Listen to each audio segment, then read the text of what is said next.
তৌকির আহমেদের কোনো দোষ আছে কেউ বলতে পারবেন? বিমানটা তো আকাশে উড্ডয়ন করেই আগুন ধরে গেছে বিমানে। একটা বাসের ড্রাইভার যদি 120-30 গতিতে বাস চালায়, সিগারেট টানে, মদ খায়, ডানে তাকায় বামে তাকায়, বান্ধবীর সাথে মোবাইলে কথা বলে, অ্যাক্সিডেন্ট হইলে আমরা বলবো বাসের ড্রাইভারের দোষ।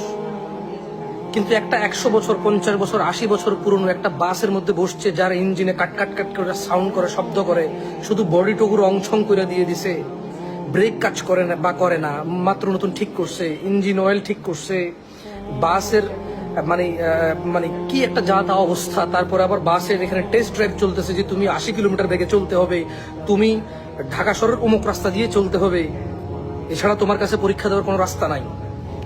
বাস ড্রাইভার যত সতর্কই হোক, যদি ওই বাস চালানোর সময় যদি বাসের ইঞ্জিনে আগুন লেগে যায়, 100 বছর আগের বাস, 50 বছর আগের বাস, যার ইঞ্জিনের ঠিক নাই, যার যার ক্যাপাসিটরের ঠিক নাই, যার ডায়নামোর ঠিক নাই, তাহলে বাস ড্রাইভারের দোষ কিভাবে দেবো আমরা?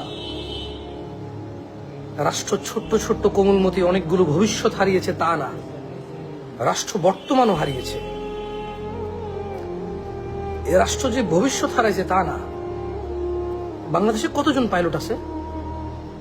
একটা তৌকির আহমেদ হতে তো অনেক সময় লাগে। এমন ছেলে যে দেখেছে বিমানে আগুন লেগেছে, নিজে ইজেক্ট করে নাই, বের হয়ে যায় নাই, মাথায় নিজের জীবনটা আসে নাই, এ ধরনের উদার কতজন মানুষ রাষ্ট্র এই বাংলাদেশে আছে? বাংলাদেশে কয়টা ছেলে আছে যে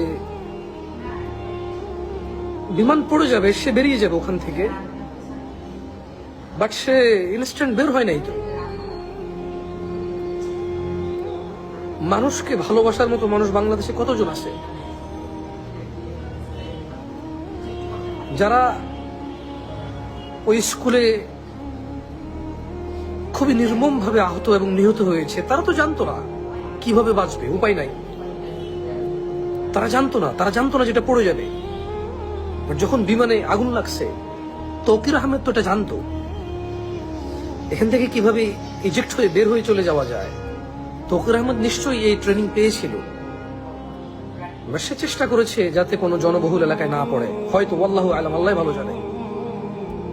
যে ছেলের মন এত সুন্দর, এত নরম, বিমানে আগুন লেগে গেছে, বিমান থেকে বের হওয়া যায় জানে, এটা পড়ে যাবে জানে, শুধুমাত্র কম ক্ষতি কোথায় গিয়ে ফালাইলে হয়, মানুষের ক্ষতি যাতে না হয়, এমন চিন্তা করা বাংলাদেশি কয়জন আছে?